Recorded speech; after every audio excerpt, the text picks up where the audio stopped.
अमन अपने कमरे में परेशान होकर टहल रहा था कि तभी उसकी पत्नी अंजू की आंखें खुल गईं।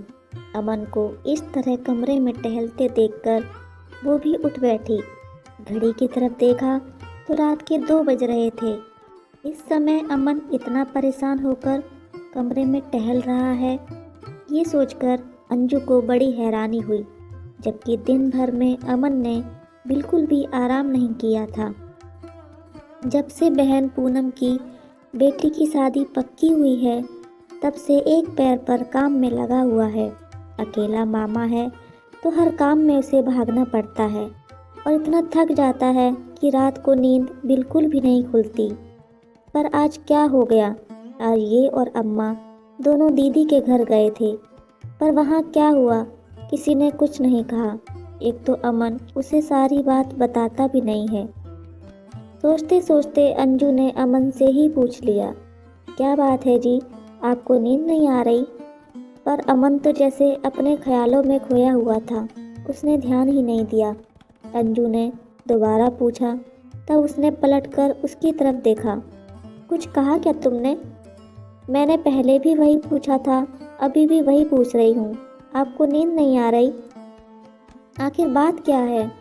उसकी बात सुनकर अमन हल्का सा मुस्कुरा दिया और बोला, कुछ भी तो नहीं, बस नींद नहीं आ रही। तुम सो जाओ, तुम भी दिन भर की थकी हुई हो। यह सुनकर अंजू से एकटक देखती रही तो अमन बोला, ऐसे क्या देख रही हो मुझे?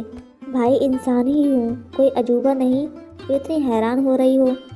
जानती हूँ आप इंसान ही हो, थके हुए तो आप भी हो, पर रात के 2 बजे कमरे में टहलने का क्या मतलब है? अंजू ने उसे शक की निगाह से देखा तो वो पलंग पर आकर बैठते हुए बोला, लो बाबा सो जाता हूँ, ऐसे क्या देख रही हो? कहता हुआ अमन चादर तान कर लेट गया, पर अंजू अभी भी वैसे के वैसे ही बैठी रही। उसने फिर पूछा, अरे आप मुझे बताओगे नहीं क्या? बात क्या है? रात के 2 बजे आप कमरे में क्यों टहल रहे हो? किसी ने कुछ कहा क्या? कहीं अम्मा जी ने तो कुछ? कहते कहते अंजू रुक गई। उसकी बात तीर की तरह बिल्कुल निशाने पर लगी थी। अम्मा का नाम सुनते ही अमन उठ बैठा। कुछ देर मौन रहने के बाद बोला, क्या करूं अंजू, मुझे तो कुछ समझ ही नहीं आ रहा। इस पगड़ी का बोझ उठाते उठाते थक गया हूं मैं। बाबा के जाने के बाद उनकी ये पगड़ी तो अब जान लेकर ही रहेगी मेरी। हाय राम, ये कैसी बातें कर रहे हो आप? मरे आपके दुश्मन। दिमाग में कुछ भी ऊटपटांग ख्याल आने से पहले हमारे बारे में सोच लेना। आखिर हुआ क्या है, साफ साफ बताइए। अमन की बात सुनकर अंजू अपने सीने पर हाथ रखते हुए बोली, तुम्हें तो पता ही है, जब से पूनम दीदी की बेटी की शादी पक्की हुई है, तब से हर रोज वक्त बेवक्त दुकान बढ़ाकर मुझे उनके घर जाना ही पड़ता है। अगर 1-2 दिन ना जाऊं तो वो और जीजा जी अम्मा जी से मेरी शिकायत कर देते हैं और अम्मा बस अपना ही राग लेकर रोना शुरू कर देती हैं। कहती हैं कि तेरे बाबा की पगड़ी तेरे माथे पर बंधी है तो जिम्मेदारी भी तो तेरी ही है। याद रख, बहन को ससुराल में कुछ सुनना ना पड़े। पर इससे भी मुझे परेशानी नहीं है, मैं रोज चला ही जाता हूँ, पर आज तो। कहता कहता अमन रुक गया। तब अंजू ने कहा, आज क्या हुआ? आज दीदी जीजा जी ने मायरे की लिस्ट दी है, और वो भी मेरे हाथ में नहीं, अम्मा को भी साथ में बुलाकर उनके हाथों में। हाँ तो क्या हो गया, अम्मा को लिस्ट दे दी तो मायरा तो हमें ही देना पड़ेगा। अंजू ने कहा तो अमन ने उसकी तरफ देखा और फिर बोला, सही कहा तुमने, मायरा तो हमें ही देना पड़ेगा, लेकिन हमारे घर की शांति तो भंग कर दी। क्यों, ऐसा क्या मांग लिया उन लोगों ने? अंजू ने हैरान होते हुए उसकी तरफ देखा। अरे क्या बताऊं, लिस्ट बनाने से पहले एक बार भी नहीं सोचा कि हमारे पास इतना पैसा कहाँ है। 51 बेस मांगने के बाद उनके पूरे परिवार के कपड़े मांगे हैं। ऊपर से कहा है कि दीदी जब आरती के लिए आएंगी तो सोने का गहना और 21,000 नगद थाली में रखना। यहाँ मेरे ससुराल में मेरे मायके की भी इज्जत है। हे भगवान, इतना सब मांगा है, हम कहाँ से कर पाएंगे इतना? आपने कुछ कहा क्यों नहीं? अंजू बीच में ही बोल पड़ी। उसकी बात सुनकर अमन बोला, मैंने भी कहा था कि इतना सब कुछ हम कैसे कर पाएंगे, पर दीदी ने तो अम्मा को इमोशनल ब्लैकमेल करना शुरू कर दिया। वही हमेशा का राग। बाबा की इज्जत का सवाल है, क्या अपने बाबा की इज्जत के लिए इतना सा नहीं दे पाएगा? अगर इतना सा भी नहीं कर सकता था तो बाबा की पगड़ी पहनी ही क्यों थी? तब तो बड़ा ही इस चौकी पर बैठकर बाबा की पगड़ी पहनी थी। कहते कहते अमन चुप हो गया, पर अंजू से रहा नहीं गया।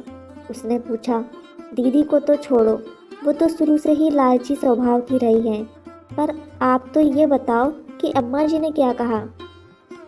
अम्मा जी का नाम सुनते ही अमन की आंखों में आंसू आ गए। उसकी आंखों में आंखें देखकर अंजू ने उसके आंसू पोंछे और फिर पानी का गिलास लेकर पहले अमन को पानी पिलाया।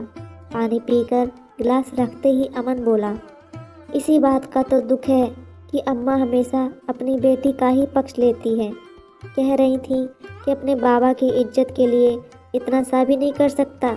आखिर तूने बाबा की पगड़ी पहनी है, उनकी जिम्मेदारियों को तूने अपने कंधे पर लिया है, तो अब ये तेरी जिम्मेदारी है कि तेरी बहन का मान सम्मान उसके ससुराल में रह जाए। जब मैंने कहा कि अम्मा ये मेरे बस की बात नहीं है, तो मुझ पर चिल्लाने लगी कि पूरा का पूरा मकान अकेले ही हड़प जाना चाहता है, मेरी बेटी को कुछ भी नहीं देगा। कहते कहते अमन फिर से रो दिया। अब तुम ही बताओ अंजू, मैं क्या करूं? थक गया हूं मैं इन सब से। मेरा भी परिवार है, बच्चे हैं, कमाई का जरिया सिर्फ वो एक दुकान है जिससे घर खर्च, बच्चों की पढ़ाई चलती है। वो भी कई बार दीदी और जीजा जी के सामने पेश होने के कारण बंद रहती है। उनकी जी हुजूरी ना करूं तो अम्मा खाना दुश्वार कर देती हैं। अकेला भाई है, अपनी बहन पर ध्यान नहीं देता। बाबा की पगड़ी क्या लेने के लिए पहनी थी? दीदी जीजा जी को हर तीज त्योहार पर अम्मा एक से बढ़कर एक सामान देती हैं, पर क्या अम्मा को नहीं दिखता कि उनका बेटा हर त्योहार के पुराने कपड़े ही पहनता है? मेरी चप्पल तक कई बार घिसी हुई होती है। आखिरी बार अपने परिवार के साथ मैं कहाँ घूमने गया था, मुझे तो ये भी याद नहीं। मेरे लिए तो कोई नहीं सोचता। बेटा हूँ तो क्या जिम्मेदारियों के बोझ तले दबकर जान दे दूँ? कभी बेटों के बारे में तो कोई नहीं सोचता। थक गया हूँ मैं सबसे। लेकिन इस बात से अंजू ने अमन को रोने से नहीं रोका। आखिर जब मन का मवाद निकल गया तो अमन शांतिपूर्वक सो गया, पर अंजू के आंखों से नींद कोसों दूर थी। आखिर अपने पति को अपने सामने रोता देखकर भला किस पत्नी को अच्छा लगेगा? अमन किस दौर से गुजर रहा था, ये देखकर अंजू को भी आत्मग्लानि होने लगी। वो पत्नी होकर भी यह बात नहीं समझ पाई। अपनी तरफ से अमन पूरी कोशिश कर रहा था, मेहनत भी खूब करता था, हालांकि इतना कमा लेता था कि परिवार की ज़रूरतों को पूरा कर पाए, पर ये आए दिन के ऊपर के खर्चे उसे तोड़ कर रख देते थे। आखिर मध्यम वर्ग की भी तो एक सीमा होती है। अम्मा तो बस जिद करके बैठ जाती थी कि मेरी बेटी के ससुराल यह जाएगा तो जाएगा ही। जब एक बार उसने नौकरी करने के लिए कहा था तो अमन खुश हो गया था, पर अम्मा ने बहुत हंगामा किया था। आखिर 2 दिन तक घर में हंगामा होता देख अमन ने अंजू को ही नौकरी करने से मना कर दिया।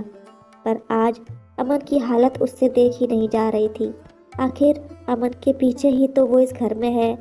अगर अमन को ही कुछ हो गया तो, अगर वो उसका साथ ही नहीं दे पाई तो भला किसका साथ देगी? उसने ठान लिया कि अब वो अम्मा से बात करके ही रहेगी। दूसरे दिन अंजू उठी और अपने घर के काम फटाफट निपटाने लगी। आज तो उसने नाश्ते के साथ ही दोपहर का खाना भी तैयार कर दिया। अभी सब नाश्ता कर ही रहे थे कि इतने में अंजू तैयार होकर आ गई। उसे देखकर अम्मा जी बोली, बहू तुमने बताया नहीं, कहीं जा रही हो? अंजू ने अम्मा जी की तरफ देखकर कहा, हाँ अम्मा जी, मैं पास वाली रमा भाभी के घर जा रही हूँ। उन्होंने उस दिन भी कहा था कि उन्हें एक्सपोर्ट के सामान को पैक करने के लिए महिलाओं की ज़रूरत है। मैंने सुबह ही उनसे बात की तो उन्होंने मुझे आने के लिए हाँ कर दी है। बस वहीं जा रही हूँ। दोपहर का खाना तैयार कर दिया है, आप अपने आप लेकर खा लेना। बच्चे जब स्कूल से आएंगे तो अपने आप लेकर खा लेंगे। मैं शाम को 5 बजे तक वापस आ जाऊंगी। उसकी बात सुनते ही अमन का हाथ जहाँ था वहीं रुक गया। वहीं अम्मा गुस्से से उसकी तरफ देखने लगी। किससे पूछ के तूने ये निर्णय लिया? इसमें पूछना क्या है अम्मा जी, अभी घर की ज़रूरत है, नौकरी तो करनी ही पड़ेगी, अंजू ने सपाट शब्दों में कहा। उसकी बात सुनकर अम्मा ने अमन की तरफ देखकर कहा, ये क्या बोल रही है? तू कुछ कहता क्यों नहीं? तुझे पता है ना मुझे बहू का घर के बाहर जाकर कमाना अच्छा नहीं लगता, और फिर यह चली जाएगी तो घर का काम कौन करेगा?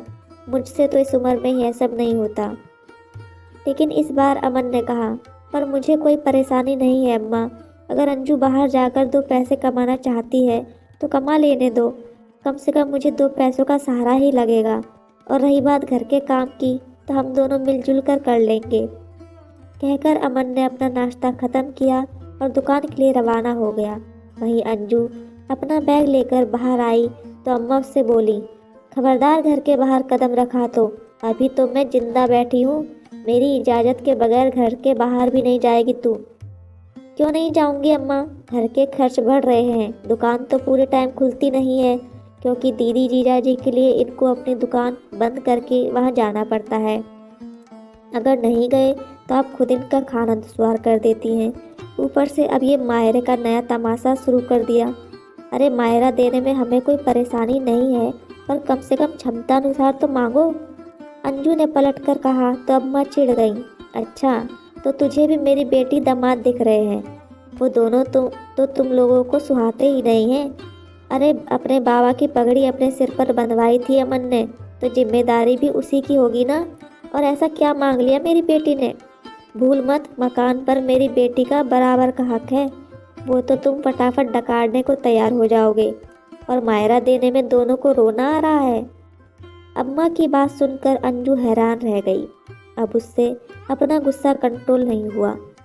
अम्मा, बेटी के प्यार में आपको बेटा नज़र नहीं आ रहा, बेटे का भी अपना पूरा परिवार है, उसकी अपने परिवार के लिए भी जिम्मेदारियां हैं, उसकी आर्थिक स्थिति इतनी अच्छी नहीं है कि वो ये सब कर पाए, आपको खुद भी ये सब बातें अच्छे से पता है, फिर भी बेटे को दबाए जा रहे हो।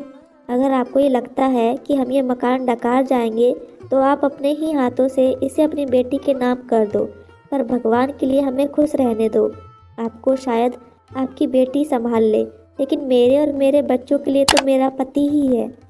अंजू की बात सुनकर अम्मा थोड़ा ढीला पड़ते हुए बोली, अरे बेटा, ये सब नहीं करेगा तो लोग बातें बनाएंगे। अम्मा की बात सुनकर अंजू बोली, आपको लोगों की चिंता है अम्मा, अपने बेटे की नहीं? कल रात आपका बेटा रो दिया, उसकी हालत क्या होगी इसका अंदाज़ा आप लगाइए। अगर कल को आपके बेटे को कुछ हो गया तो आपके ये लोग नहीं आएंगे हमें संभालने के लिए? बाबा की पगड़ी पहनाकर आपने जिम्मेदारियों की बोझ तले दबा दिया है।